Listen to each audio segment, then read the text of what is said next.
মানবতার কল্যাণে হযরত মুহাম্মদ সাল্লাল্লাহু আলাইহি ইসলাম, যিনি একমাত্র নবী ও রাসূল, যার মাধ্যমে আমরা লা ইলাহা ইল্লাল্লাহ মুহাম্মাদুর রাসূলুল্লাহ এবং আল্লাহ সর্বশক্তিমান, জয় বাংলা, এই বাণীটা আমার বলার অধিকার আছে, কিন্তু আমি কোনো ব্যক্তি বা রাষ্ট্রকে নিয়ে কথা বলতে চাই না। আমি বিশ্ব মানবতার শান্তির দূত হযরত মুহাম্মদ সাল্লাল্লাহু আলাইহি সাল্লামের আনুষ্ঠানিক জন্ম না হলে হয়তো বা পৃথিবী সৃষ্টি হতো না, এমনও মতবাদ আছে।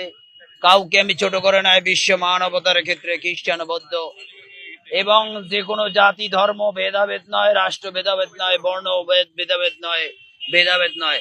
আজকের আমরা যে দেশকে সুদ ঘুষ মুক্ত রাখতে চাই, সেখানে একটা রাষ্ট্রের প্রধান, যিনি দীর্ঘদিনে তাদের কালিমা লেগে এসেছে। আমরা কোনো রাষ্ট্রনায়ককে একবার নয়, আমরা এই দেশের ভোটাধিকার নিয়ে কথা বলতে চাই। ভোটে কখনো আমরা কালিমা দিতে চাই না। আমরা অনলাইন পদ্ধতিতে ভোট দেব, কোনো অর্থনৈতিক লস হবে না। এই দেশ আমার, এই দেশের ঋণের বোঝা আমাদের পরিশোধ করতে হবে।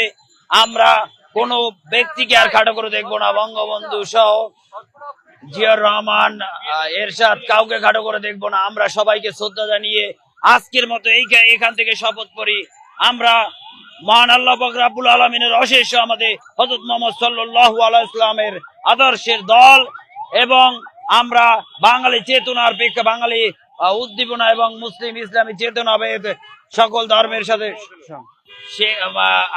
এই দেশের গণতন্ত্রের মানসকন্যা নামে খ্যাত এবং দীর্ঘদিনের প্রধানমন্ত্রী ছিলেন শেখ হাসিনা।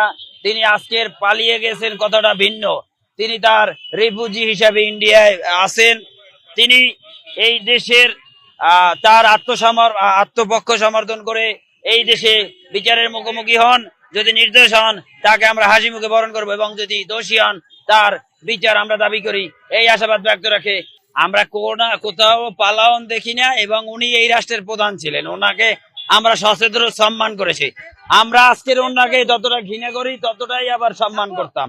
আবার ওনার কাজের মাধ্যমে উনি যদি আবার এই বাংলাদেশের মাটিতে মহান আল্লাহ পাক রব্বুল আলামিন এবং হযরত সাল্লাল্লাহু আলাইহি ওয়াসাল্লামের আদর্শ নিয়ে জাতির পিতা, আমরা যদি ইসলামিক জাতির পিতা হই, তাহলে ইব্রাহিম আলাইহিস সালাম, এবং বাঙালি চেতনার, বাঙালি তৎকালীন মুক্তিযোদ্ধার সর্বাধুনিক পাকিস্তানেও আমাদের জাতির পিতা আছে, ইন্ডিয়া আছে, সারা পৃথিবীতেই আছে।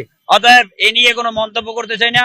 The nation of father every country. So আমাদের জাতির পিতা হযরত মুহাম্মদ সাল্লাল্লাহু আলাইহি ওয়াসাল্লাম। দেন আমরা যদি বাঙালি চেতনায় মানি, কিছুদিন আওয়ামী লীগ ক্ষমতায় থাকলে আমরা বঙ্গবন্ধুকে মানি, এটাই স্বাভাবিক।